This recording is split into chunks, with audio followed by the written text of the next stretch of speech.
You know what? I was wondering the other day. Oh, we back. What do we got? We back. You know what I was wondering? Good to see you, Daniel. Good to see you as well. Thank you. Dr. Cody J. Chinchilla, nice Bayless. Wow. Yeah. And also onto the good day. Yeah. I was wondering, what is your favorite type of coffee? coffee. Yeah. Oh, man. Well, there's two options here. If Two? Just two? Yeah. Well, there are lots of options, but for me, there are two of my favorites. One, plain Americano. Just straight up? Straight up Americano, black. Yep. 2 shots. Or if I'm doing drip coffee, it's got to be a French roast. French roast. French roast. Yeah. Drip. Parlez-vous Francois? Yeah. Is that how they say it? Yeah. And do you speak French? Nope. Not at all. But I like to say toi and du and le bleu. I like to say those words in French. Okay. Yeah. What about for you, my friend? I guess maybe not the coffee thing, but what about what's your favorite white? You know, if you had to do one pastry. Ooh. I know this is going to be a thing. Oh. I see the gears turning. Yeah. I see you going through the process of there's elimination. just too many variables. Like what time of day, what region of the world. Yep. Let's say, like, is the pastry what was my meal the previous day? Yeah. Wow. There's a lot of variables to take into account. Is it, what season of the year is it? Okay. Is the weather congruent with what season it is? Okay. So, man, this is a lot of thinking. I thought this would be like an easier question to answer, but I'll try to paint like maybe a scenario. Okay. Let's say it's 1 p.m. on a Friday afternoon. It's spring outside. It's a little bit breezy, about 50 degrees. And you are in Flagstaff, Arizona. I'm not sure what you ate the day before. Oh, yeah. Probably some candy. Oh, glazed croissant. Yeah, easy. Okay. Nailed it. All right, man. Well done. Well, that was super easy. Yeah. Nailed it. That was really fast. Man, okay. Yeah. There you go, my friend. Yeah. That was good to find out. I was really surprised how quickly you arrived at glazed croissant. I just need the variables. Making decisions easy. Yeah. Acquiring all the necessary information to make the decision is the difficult part. That's the difficult part. Okay. Mm-hmm. Yeah. I think I forgot some variables, but we'll just stick with glazed croissant for now. Okay. Yeah. And so we encourage all of our listeners to go grab a glazed croissant and an Americano and kick their feet up. And what are we going to talk about? Dang, we should probably just call this and go do that. Yeah, that's what you want to do now? How do you say it? That sounds all right. We got ecopsychology on the books today. Such a good topic. Kind of a fun one. Yeah. I think, before we jump in, I think it's important to mention that we're going to be given a very broad view of ecopsychology today. So we're not going to go too in depth on any one thing, but through a very Western lens. Through a very Western lens is another part that would be important to consider. Yeah. So a broad view through a Western lens. But you and I were talking about this. I think it gives an entry point into many other subtopics that are really cool to explore. Yeah. Yeah. So maybe that'll happen down the road. We might have some various episodes that spin off of this. Yeah. Yeah. Maybe not. We'll see. Yeah. Who knows? We're pretty good at keeping our words, so probably not. Yeah. So why don't you jump in? What is ecopsychology? I'm eager to learn from you. This is a little bit more of your specialty. So yeah, well, yeah, we'll jump in. I think just kind of set an outline. We'll start with some definitions. Start with what is ecopsychology and kind of go into a why. So there's a couple definitions I want to start with. The first one is straight from the American Psychological Association, Division 34, which is the Society for Environmental, Population, and Conservation Psychology. And they just simply say that ecopsychology explores human psychological interdependence with the rest of nature and the implications for identity, health, and well-being. Ecopsychology topics include emotional responses to nature, the impacts of environmental issues such as natural disasters and global climate change, and the transpersonal dimensions of environmental identity and concern. Oh, yeah. So even those examples provide forays into a lot of subtopics that would hold a lot of value. Totally, yeah. There's a lot of different directions, a lot of things that go into ecopsychology. And then the other definition I wanted to include is written from a person named Andy Fisher, who's also had a lot to contribute in the field of ecopsychology. His definition for ecopsychology is an interdisciplinary and transdisciplinary field that focuses on the synthesis of ecology and psychology in the promotion of sustainability. So it includes sustainability in there. Yeah. Which a lot of times in the eco-psychology, you'll see sustainability as being a main factor or a main topic of that. Okay. Sometimes you'll see the term used interchangeably with conservation psychology, which I thought would also be good to define. And then that's defined as the scientific study of the reciprocal relationships between humans and the rest of nature, with the goal of encouraging conservation of the natural world. So then what's the difference between conservation psychology and eco-psychology? Yeah, a lot of times, again, you'll see them used interchangeably and they'll be referenced in very similar ways. Eco-psychology, sometimes the word that you'll see pop up more is sustainability, and the word that you'll see pop up more with conservation psychology is conservation. So conservation of the natural world. And sustainability and eco-psychology would be used to like, what processes are humans developing in the relationship with the natural world that are healthy? Okay. Yeah. So that would be kind of a quick and dirty definition from APA Society or Division 34, and then also Andy Fisher, and then kind of just dipping toes into conservation psychology. Yeah. Importantly, I think many of our longtime listeners would be curious as to, did you check the Urban Dictionary for a definition of eco-psychology? I did not. What if I do that real quick, though? Let's see. Okay. Yeah. So urbandictionary.com, the source of all things knowledge, eco-psychology. Sorry, we couldn't find eco-psychology. No Urban D for eco-psychology. That's really kind of heartbreaking. That's a teary face emoji. Well, that's unfortunate. It is unfortunate. So that's the definitions. Unfortunately, we're going to have to not include anything from the Urban Dictionary today. Okay. So then, how did eco-psychology come to be? Yeah, very cool. So I think next we could give a brief history of eco-psychology. The question that comes up for me is why in eco-psychology? What is the need for this type of approach in the field of psychology in general? And I think I would go far back. I would go Descartes and dualism. Oh, the homie, Rene. Do you think you give us a rundown on Rene? Descartes. Oh, yeah. Oh, man, here we go. Buckle up. Let's go. You know what's going to get me on soapboxes. Oh, man, I know. This one is of like a softball. It's felt good to Dualism? Yeah. Dualism. So, I mean, Rene, in actuality, when I learned a lot about it, and I think we addressed aspects of this in some previous episodes, but so this is just going off the top of my head. But there's an interesting aspect to it that it provided science to grow what Rene introduced philosophically, but essentially he separated the mind from the body, or the spirit from the body. So he compared the body to like a mechanism or a machine. And by doing so, it demystified the body, which allowed science to study the body. But it created a dualism between what is spirit or mind and what is then the body, which is seen as a mechanism or mechanistic, as if it's a machine, as if it's devoid of spirit. Voila.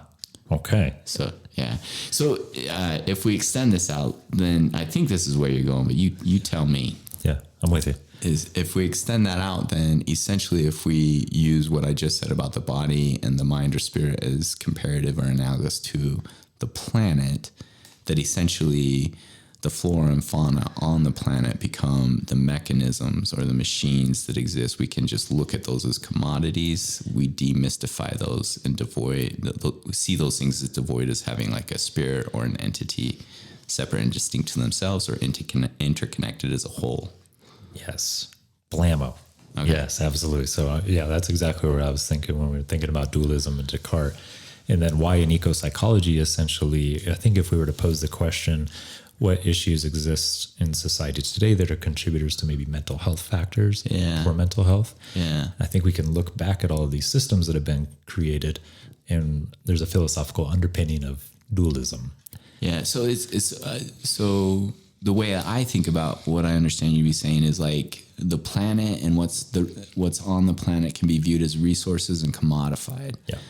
And so if we think about something like Glen Canyon Dam, when we looked at the river, it was like, how can we access this river to commodify it and not see it as part of an interconnected part of us that we need to interact and engage with, that has kind of an entity or a spirit of its own. Yeah. And we need to operate in reciprocity. Instead, we can like see it as something separate from us. We can see it as something that is a resource and then commodify it and then make decisions based on that. And those decisions may have consequences that we pay a price for, even though very indirectly we end up compromising our own selves. Blammo. Yeah. So in that, right, like to I think you're using the word demystify, right? Like I think the idea is that essentially through this philosophy, in order to produce systems of living that are popular and have a lot of power now, it essentially took the soul out of the earth. And so then it became a resource or a commodity. Okay. In doing so, we've really lost a connection or lost a relationship. Okay. So then at least to a question for me then. With this being something you have more expertise with, does that, when eco-psychology is spoken about in a history, do they start with Descartes, or are you just referencing, did you make this connection for like, how did eco-psychology come to be? And then we have this history of the earth being commodified, or is it referenced this way? Right. So in the history that I've read related to eco-psychology, I haven't seen that connection, but I've listened to some other things. Particularly what comes to mind is like liberation, eco-psychology. Okay. That have made that connection. Okay. And so I think also when we've kind of looked at that field and looked at people as a whole, it often comes back to dualism in the systems that have been created out of that. Oh, okay. If that makes sense. Yeah. Well, gracias. Thanks for lobbing that softball. Yeah, Love it. de nada, amigo. I always enjoy throwing a softball over the plate for Dunny. So, so I think when we answer the question of why in eco-psychology, people who are psychologists began to look at the field of ecology, were inspired by ecology, and saying that there's a missing relationship or connection that is producing a lot of human suffering. Okay. Yeah. So that, when was Descartes, man? That's a while ago. Like 1600s, I believe, but that's like off the top of my head again. Okay, so that's like more than 50 years. It's a little more. It's like more. You did introduce this as a brief history, and then you were like, what about Descartes? And I was like, huh. Oh, here we go. Yeah, no doubt. Yeah, so that philosophy is a long time ago. Freud in 1929, I was just going to reference him briefly. Wrote a book. We got Freud in here too? Freud, man. Yeah, we're slipping. This is my favorite episode. All the homies, yeah. 1929, Civilization and Its Discontents. Yeah. Just to briefly mention here, Freud wrote a book about the tensions between the individual and society and the pressures to conform to that. Yeah. Which Here we go. Just as an aside, Yes. if you think about the parallel process between the publication date of that book, what's going on in society just prior to the Great Depression. So it's the swinging 20s, right? Yeah. It's Hitler's going to come to rise in a few years. Yeah. So society has these very solidified structures, or this very freewheeling Right. way of being or performing. Yeah. Come on. Parallel process. Parallel process at play right there. Come on. So the reason I wanted to highlight Freud real quick in that book is he speaks to the tension that exists between individuals and society and conformity. And as these systems that have been put into place, kind of based on the philosophy of dualism, have gained power, there was more pressure to conform to these systems, which drove that wedge further between the relationship of people and the planet. Yeah, so it leads to this like internalized distress that's occurring on a subconscious level about what ways do I not feel congruent with what feels natural and organic. Yeah. Voila. And society is producing structures that create that barrier and increase that barrier. Increase it, exactly, yeah. So eco-psychology, there was a term that became known as psycho-ecology, which kind of lost its popularity, got kind of used against hippies and that sort of thing. And this was in the You early hating 90s. on the hippies? I'm not hating on the hippies. I'm just saying this term came about and people used it against hippies, which I thought was kind of funny, referring to them as psycho-ecologists, which I thought was kind of funny. And it was like a demeaning term? Yeah, it was like a demeaning term for like earth lovers and hippies and that sort of thing. Yeah.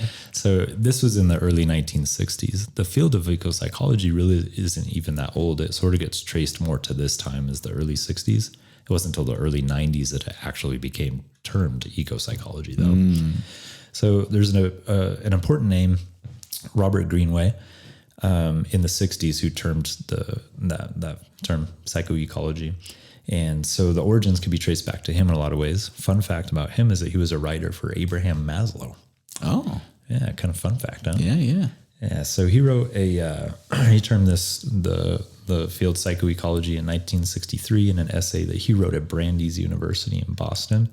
That same year, he became the founding dean of Franconia College in the mountains of New Hampshire and continued to explore the relationships between humanistic psychology and the farther reaches of human nature.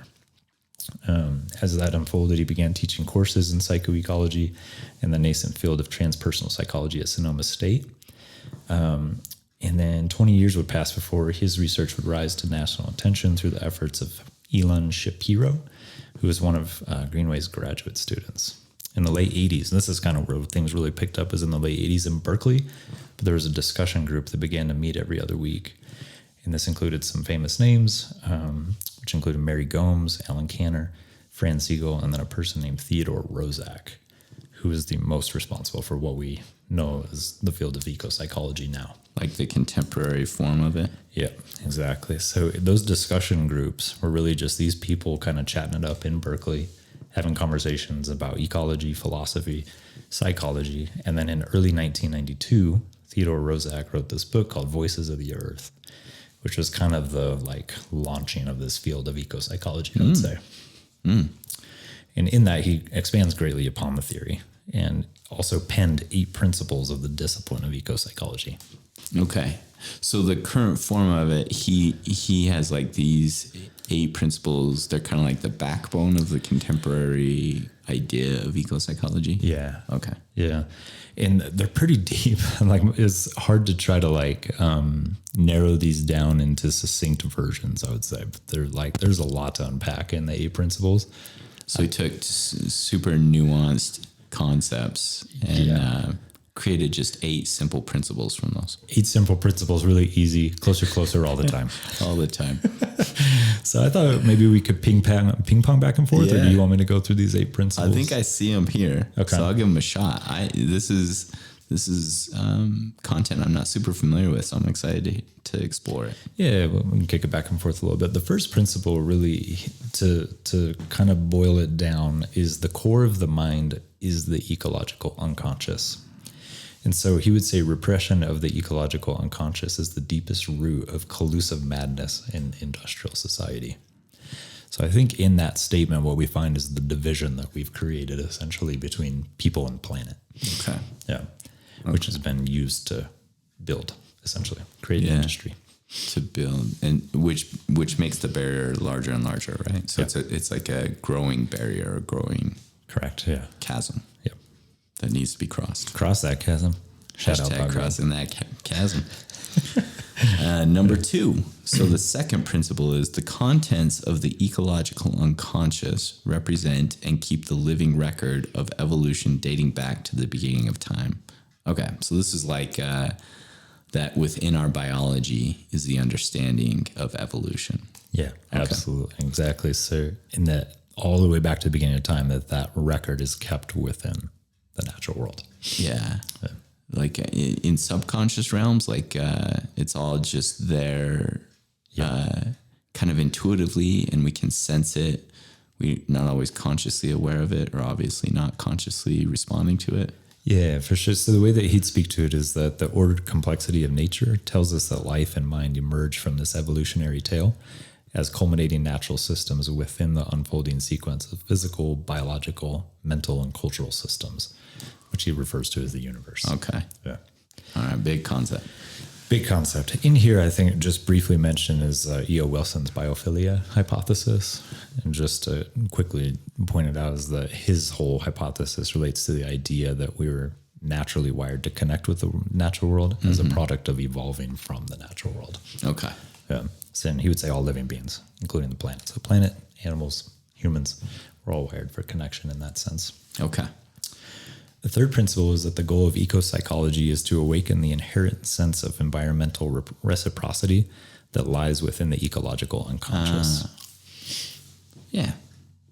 Yeah, that brought up something there, huh? It just makes complete sense. There's this internal drive to resolve that disparity, to get back to reciprocity, right? Totally. And so we won't really go into this today, but ecotherapy is sort of what's referred to as one of the tools to do this. Mm-hmm. And so what it seeks to do is heal the more fundamental alienation between people and the natural environment. Okay. And so that occurs subconsciously. People feel this when they feel a distance from that connection. It may manifest in various ways, and getting back in touch with that can resolve some of that conflict. Okay. Number 4, the crucial stage of development is the life of the child. Yeah. So you have a sub point here. It says the ecological unconscious is regenerated as if it were a gift in the newborn's enchanted sense of the world. Ecopsychology seeks to recover the child's innately animistic quality of experience in functionally sane adults. To do this, it turns to many sources, among them the traditional healing technique of primary people, nature mysticism, as expressed in religion and art, and experiences of wilderness, the insights of the deep ecology. It adapts these to the goal of creating the ecological ego. So it's like becoming childlike in that beginner's mind curiosity. Totally. I think of that. And I think of culture. Like culture really jumps into my mind with that, and what gets created as a part of like our own Genesis stories, beliefs that we have about the cosmos, the whole thing. And there's this attitude of curiosity and being like a child that really plays into that. Yeah. I like that one. That's a fun one, right? Yeah. The 5th one is the ecological ego matures toward a sense of ethical responsibility with the planet that is as vividly experienced as our ethical responsibility to other people. It seeks to weave that responsibility into the fabric of social relations and political decisions. So another point that you make here is that ecopsychology grows bigger than simply an individual's relationship to the planet, but communities, cultures, and lineages' relationship to the planet as well. Okay. Yeah. That makes sense. Yeah. So the 6th one, chief among the therapy projects in ecopsychology is the reevaluation of certain compulsivity, masculine character traits that permeate our structures of political power and drive to dominate nature as if it were an alien and sightless realm. In this, ecopsychology draws significantly on some insights from ecofeminism and feminist spirituality.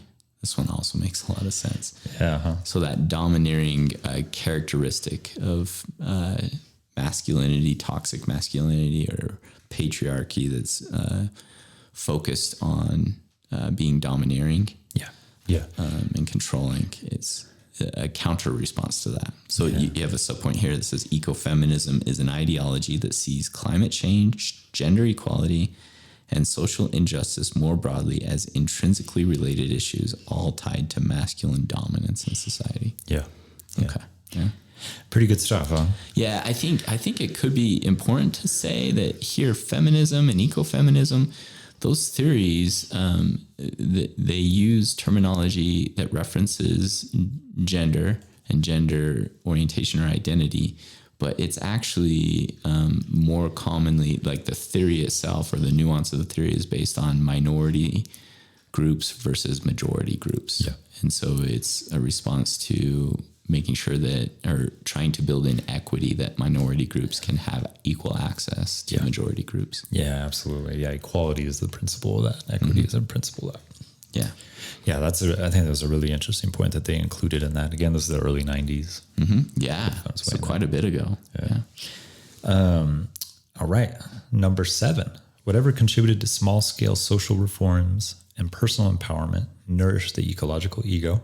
Whatever strives for large-scale domination and the suppression of personhood undermines the ecological ego. This is kind of referring to industrial society earlier, but what they would say is that ecopsychology questions gargantuan urban industrial culture and whether that's either capitalistic or collectivistic in its nature. And what it does is it orients itself toward a post-industrial social orientation. Which I think is kind of an interesting point. So it for me, would really question sprawl. Like it would call that out. It would call out the way in which we have built up our societies on the natural or in the natural world. Which for me makes sense. Like if we're feeling greater and greater disconnect, should we look at the things that we're doing and say, hey, are these the right things to be doing? Like this goes back to things that we've talked about for quite a while. If we have these ever increasing rates of mental health, the ways that we're approaching the way that we build society and culture, contributing at all. And so something like urban sprawl, is that something that actually provides a benefit? or does it ultimately create a consequence? Yeah, for sure. One thing that I remember kind of reading through this lens too is the idea that it's pretty amazing that humans have been able to do that. Like the capacity to create in that way, like shouldn't be diminished or damned in a sense. And in a way, it should just also be questioned. Like, let's look at this and what is the actual effect of this process? Yeah. Okay, so number 8. Yep. Ecopsychology holds that there is a synergistic interplay between planetary and personal well-being. And then to further define the term synergy is that term's chosen deliberately for its traditional theological connotation, which once taught that the human and the divine are cooperatively linked in the quest for salvation. The contemporary ecological translation of the term might be the needs of the planet are the needs of the person, and the rights of the person are the rights of the planet. Yeah, this is where even unintentionally earlier in just what we were talking about a moment ago, comparing the mind and the body to the earth and the spirit of the flora and fauna within the earth, they become analogous. They're kind of one and the same. Yeah. One's a micro way to look at it, one's a macro. But yeah, just different scales, and the needs are the same, and the well-being interplay with one another. Yeah. If humans are doing well, likely the planet is, and vice versa. Yeah. It kind of brings to me the thought that Hobby Lobby is a corporation, or as a corporation is given legal rights. And it's surprising that things like water or rivers and river doesn't have that. Yeah, have not been given those same rights in a court of law. And there's a lot of philosophy that we could go down that road with. But for me, it's kind of like, what are the things that we value in that? And that gets lost. And this 8th principle, I think, really speaks to that. If we step back from it, the rights of people ought to be the rights of the planet, vice versa. Yeah. And so within a court system, right, we can create these entities that we say, this is an entity that is allowed to have a voice within this space, like a courtroom. Yeah. And then we can say to a river, this entity does not have a voice within this space in the courtroom. And further, we can say this entity was given power over this river to have a space within this courtroom. Yeah, exactly.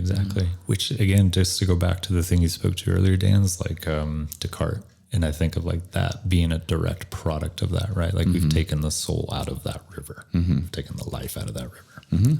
Yeah. So what do we do, how do we apply these 8 principles? What do we do? Good question. What do we do? Yeah. There's only one thing. No. Good. What is that? Yeah, there is one thing. So I thought at this point it'd be good. We covered those 8 principles, and then we could cover a little bit of Andy Fisher's work. He wrote a book called Radical Ecopsychology, which is kind of fun. And going through a video that he produced, I didn't know that the root word of the word radish, or the root of the word radish and the root of the word radical are the same. And that by saying something is radical is actually going back to its root. That was a fun fact for me. Yeah. Yeah, they both start with R-A-D. Yeah, and so does rad. Yeah, so like rad. Yeah. So if like something's rad, that's like the root of something? The root of it, yeah. So like when you hear someone say radical compassion, it's going back to the root of compassion. Yeah. And radical compassion starts with the same 3 letters. As rad. As rad. As radish. As radish. Yeah. As radical. Yeah. Pretty fun, huh? Yeah. Didn't know. Who knew? R-A-D. R-A-D. I thought it was just a radish, man. Just growing out that earth. But it's the root. It's the root. At any rate, coming back to Andy Fisher's idea. So he says there are 3 actions that we can take, or there are 3 tasks, rather, with actions surrounding those. And the first is a psychological task. The second is a philosophical task, and the third one is a practical task. The psychological task essentially just says is to acknowledge and better understand the human nature relationship as a relationship, and to continue to develop our understanding so that it includes all matters of human psychology, spirituality, and experience as a part of the larger natural order, and to comprehend our mental existence under a more than human lens. So it's like he's saying the psychological task is to come to view ourselves as part of something bigger than just ourselves. Yeah. Okay. Yeah. That relates to the philosophical one. And for me, when he says better understand is like to continue to develop research or use the field of science to bring knowledge and understanding to how that exists and what that looks like. And to psychologically integrate that knowledge. Yeah. Okay. Yeah. And so that'll find its way into like the practical task a little bit. So philosophical task, he then says, is to place psyche and soul back into the natural world. Again, we're talking about Descartes, and the philosophy is sort of taking the soul out of the world. A dead and soulless world offers no intimacy. And out west, we've basically taken the soul out of the world and placed it squarely within humans. The world must be given a soul before we can form an intimate relationship with it. So we have this philosophical task of essentially stepping back from our own selves, looking at systems of thought, systems of action, and then essentially looking at how do we, from a thinking standpoint, from a philosophical standpoint, put the soul back in the world. Yeah, some of the way it's written there, I think it drifts back into cognition and thought, but this is going to really shock you. It makes me think, sometimes that exists not in cognition and thought, right? Sometimes that's the thing that we've talked about previously as well, and Colleen Cooley outlined so well when we met with her that being intuitively aware and sensing how you feel in an area in relation to the nature around you is part of philosophically understanding your relationship to it. Yeah, absolutely. I think, bringing an understanding or like a sensed, felt, lived experience of that relationship. I think drawing awareness to senses and intuition different than just focusing on the cognition and the thinking. Yeah, exactly. Yeah, which you commonly experience for me, right? I commonly push in that direction. Yeah, you're very felt. Let go of thoughts, let go of thinking. Yeah. Rationality is not needed. Yeah. Is the term underthinking a thing? Yeah. I often promote underthinking. Yeah, I was going to say you're like a compulsive underthinker. Some of the people that make me the happiest in the world are the people that seem to have put the least amount of thought into what they've said. Yeah. The third task. Yeah, the third task is the practical task. The practical task. And so what Andy Fisher speaks to here is developing therapeutic and recollective practices towards an ecological society.